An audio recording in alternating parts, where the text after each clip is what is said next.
This is pretty similar to what we had. Yeah, tiny little wires. Rosemary Higgins won't be using a brush like this again anytime soon.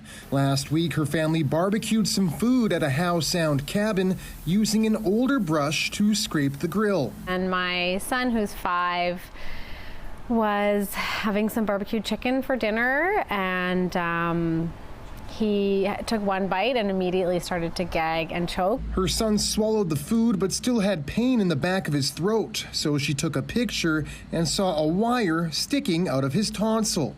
We'd heard over the years of the risks of the barbecue bristles, and I immediately jumped to think that it could have been a bristle from the barbecue.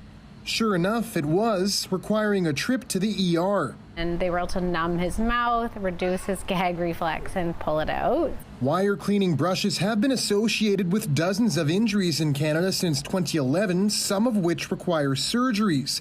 Incidents prompted a review from Health Canada, but it opted not to ban them. The agency didn't reply to requests for comment, but online it urges grillers to be vigilant and says standards have improved. Just take your brush and you lightly go over it. This grill shop manager says the products can pose a particular risk when they become old and worn down. The biggest thing is these brushes are not very, very expensive. They range anywhere between $15 to $25.